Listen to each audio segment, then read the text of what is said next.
Nadie me tocó. Y aún así, algo despertó dentro de mí mientras rezaba. Recuerdo el instante exacto. La capilla estaba fría, las velas apenas respiraban, y mi voz se deslizaba por el latín como una culpa bien pronunciada. Fue entonces cuando sentí ese temblor, no en la piel sino más hondo, donde el miedo y la fe comparten el mismo latido. Seguí rezando. Y el temblor respondió. En el convento nos enseñaron a desconfiar del cuerpo. A llamarlo ruido. A callarlo con silencio y ayuno. Pero nadie me advirtió que el silencio también puede aprender a hablar. Que la repetición de una oración puede volverse caricia. Que el nombre de Dios, dicho con la respiración justa, puede encender algo que no pide permiso. No fue una imagen. No fue un recuerdo. Fue una presencia sin forma, tan cercana que parecía escucharme desde dentro.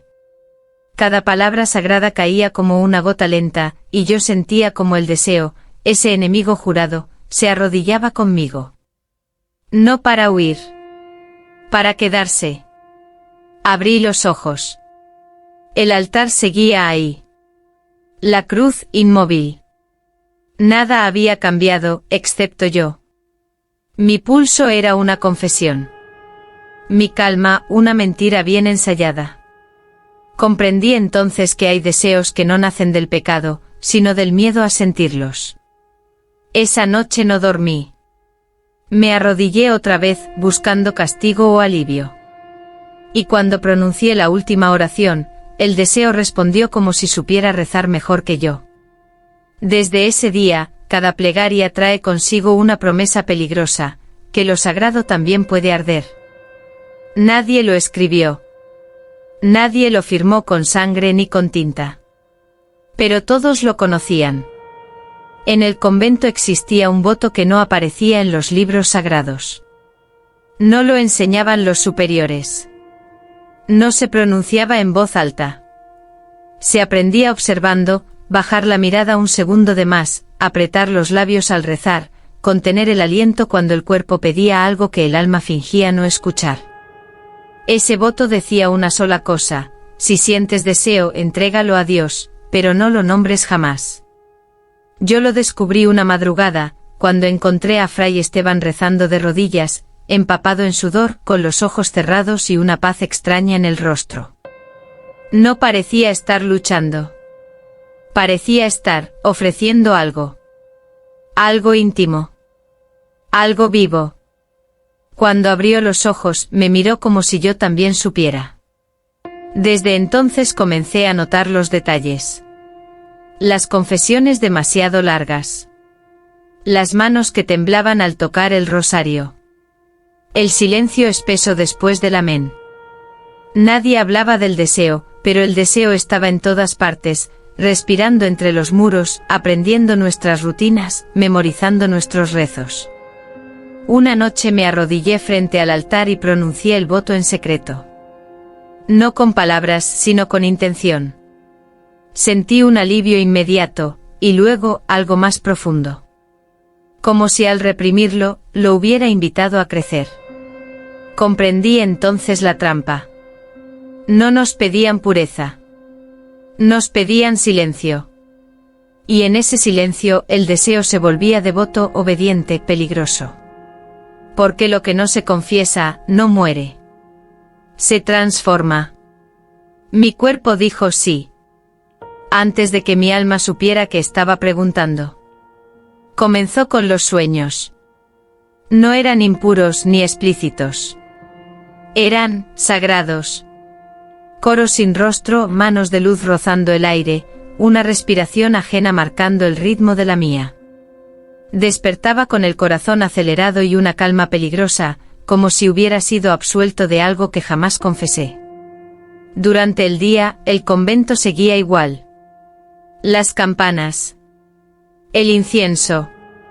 El murmullo disciplinado de las oraciones. Pero yo ya no caminaba solo. Había una atención nueva en mi interior, una vigilia constante. Cada gesto se volvía significativo. Cada pausa una invitación. El cuerpo, al fin escuchado, aprendía a responder. Una tarde, mientras limpiaba el altar, sentí el impulso de arrodillarme. No por devoción, sino por necesidad. Cerré los ojos y recité el salmo con voz firme. A la tercera repetición, el latido se desordenó. No fue placer. Fue reconocimiento. Como si algo antiguo hubiera encontrado su idioma. Intenté detenerme. Cambié el ritmo. Respiré hondo. Pero el cuerpo ya estaba rezando por su cuenta, adelantándose al alma, guiándola hacia un lugar donde la culpa no existía. Comprendí entonces que no estaba cayendo. Estaba siendo llevado. Cuando abrí los ojos, el silencio era absoluto. El altar parecía mirarme. No con juicio, sino con espera.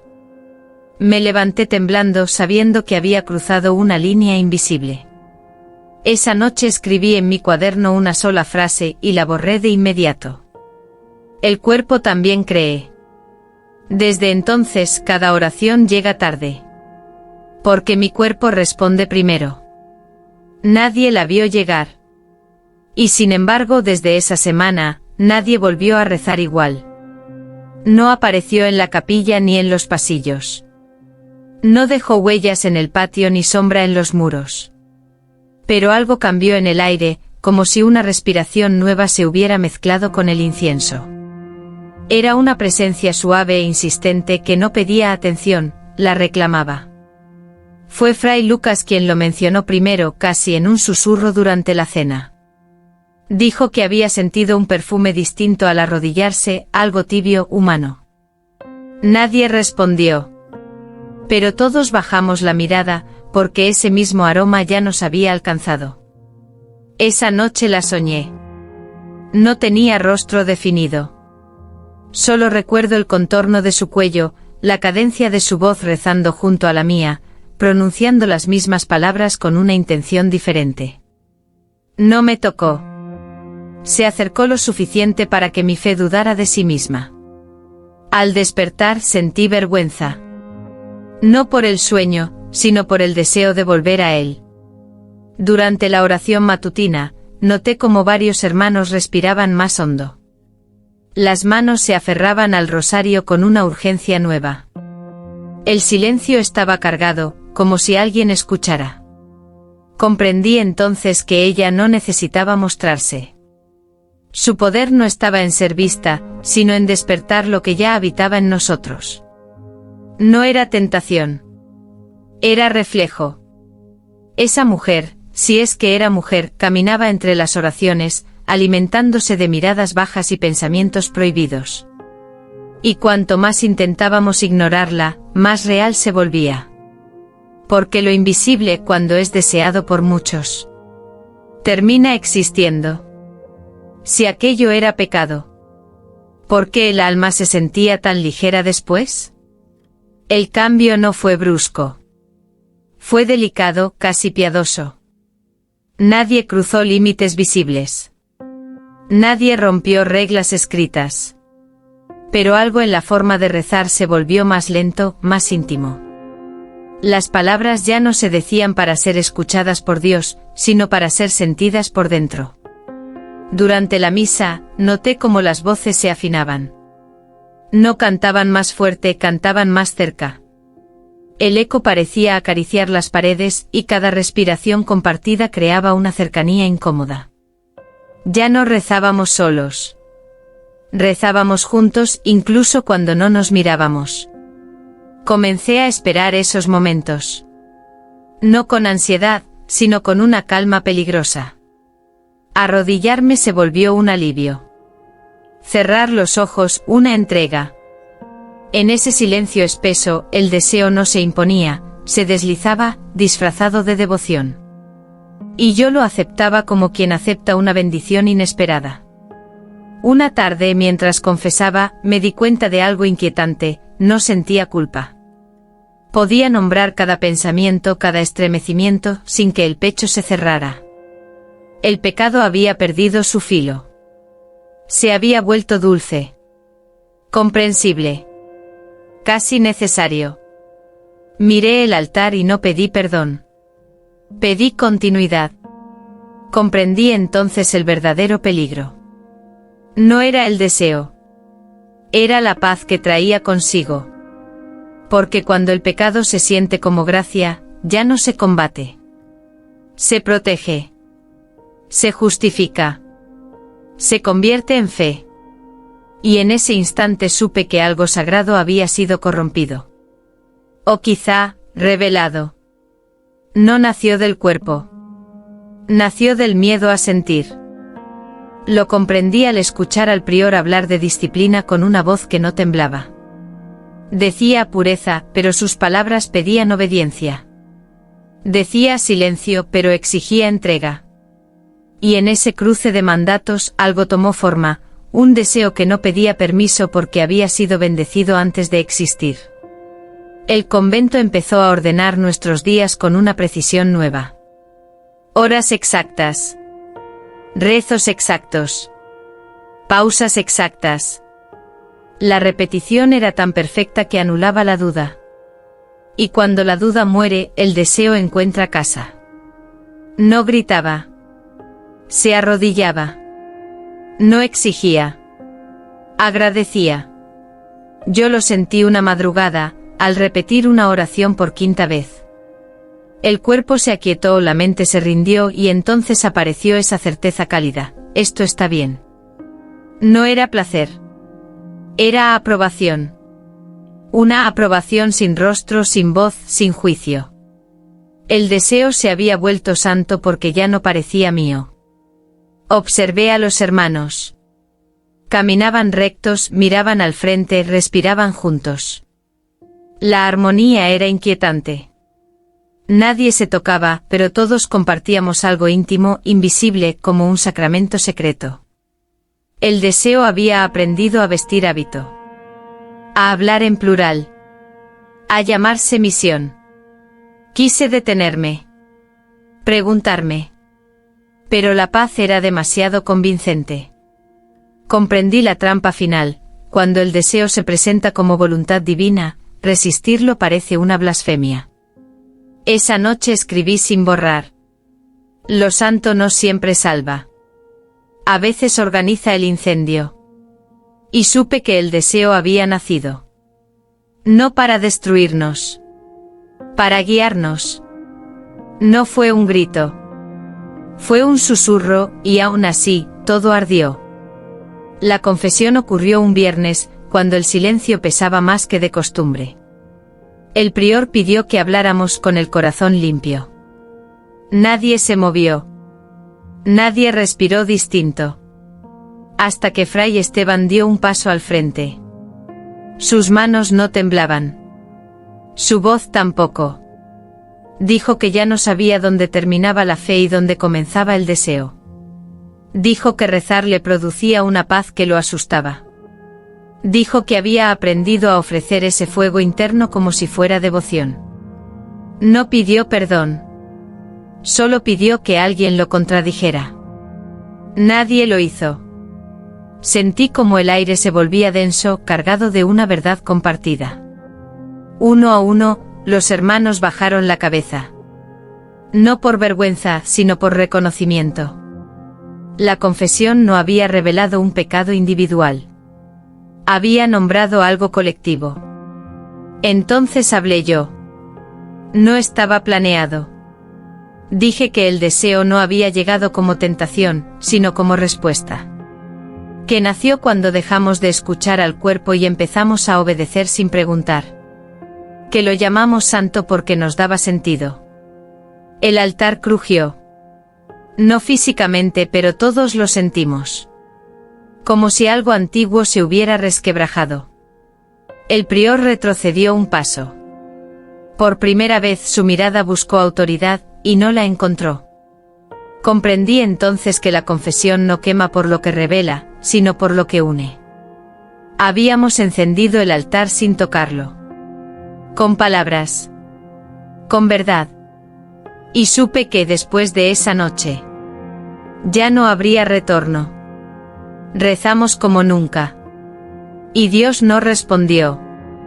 Después de la confesión, El convento quedó suspendido en una calma antinatural. Nadie hablaba de lo ocurrido, pero todos lo cargábamos en el pecho. Las oraciones continuaron, los horarios se respetaron, las campanas sonaron puntuales. Todo seguía igual, excepto la presencia. Ella ya no estaba.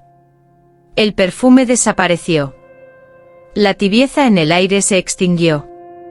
El deseo que antes se deslizaba como una gracia silenciosa, ahora era solo un recuerdo inquieto. Rezábamos y no sentíamos nada. Ni culpa. Ni paz. Solo un vacío seco como un altar abandonado.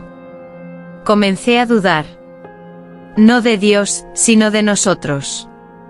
Tal vez no habíamos despertado algo sagrado. Tal vez solo habíamos aprendido a justificar el hambre del alma con palabras divinas. Esa idea me atravesó con más fuerza que cualquier tentación. Una madrugada me arrodillé solo, buscando una señal. No pedí perdón. No pedí deseo. Pedí respuesta. El silencio fue absoluto. Ni temblor. Ni calor. Ni consuelo. Comprendí entonces que el silencio de Dios no es castigo, es espejo. Los hermanos comenzaron a mirarse de nuevo como extraños. Sin el deseo santo quedaba la intemperie. La fe sin fuego. La disciplina sin sentido. Y algo peor, la responsabilidad. Porque cuando Dios calla, ya no hay a quien culpar. Esa noche acepté la verdad más dura. No fue Dios quien nos guió. Fuimos nosotros temiendo sentir. Y llamando sagrado a lo que no supimos nombrar. El silencio no nos absolvió. Nos dejó solos con lo que habíamos creado. Abandoné el convento creyendo que todo terminaría ahí. Me equivoqué. Pensé que el deseo santo pertenecía a esos muros, a ese incienso viejo, a esas oraciones repetidas hasta perder sentido. Pensé que al cruzar la puerta, lo dejaría atrás como se deja un hábito doblado sobre la cama. Pero el deseo no entiende de lugares. Solo de memoria. La ciudad me recibió con ruido, cuerpos, miradas directas. Nada sagrado. Nada oculto. Y aún así, en medio de lo profano, sentí lo mismo, ese temblor antiguo, esa calma peligrosa. No venía del contacto ni de la piel. Venía del recuerdo de haber creído que algo me guiaba. Intenté vivir como un hombre común. Trabajar. Callar. Dormir sin rezar. Pero cada vez que cerraba los ojos, mi respiración buscaba el ritmo de la oración. El deseo había aprendido otra forma de existir. Ya no necesitaba palabras divinas. Se alimentaba de la ausencia. Comprendí entonces lo más inquietante, no había sido una posesión. Había sido una creación. El deseo nació cuando renunciamos a sentirlo con honestidad. Cuando lo vestimos de fe para no asumirlo como humano. Una noche frente al espejo pronuncié en voz alta lo que nunca dije en el convento: esto es mío. No fue liberador. Fue real. Y lo real pesa más que cualquier culpa. Desde entonces el deseo sigue conmigo. No me gobierna. No me absuelve. Me recuerda. Porque hay fuegos que no buscan destruirte. Solo quieren que dejes de mentirte. Y ese es el deseo que nunca quiso morir. No volví a rezar de rodillas. Aprendí a hacerlo de pie. Mucho tiempo después entendí que no huí del convento para escapar del deseo, sino para dejar de mentirme sobre su origen. No era divino. No era demoníaco. Era humano, y eso fue lo que más miedo nos dio. El deseo santo no nació para tentarnos. Nació para obedecer. Para darnos dirección cuando nadie se atrevía a mirar hacia adentro. Lo llamamos fe porque no sabíamos llamarlo responsabilidad. Hoy, cuando el silencio regresa, ya no busco señales. Respiro. Escucho. Siento. Y esa es mi última oración. No a Dios. No al deseo. Sino a la verdad que finalmente dejé hablar.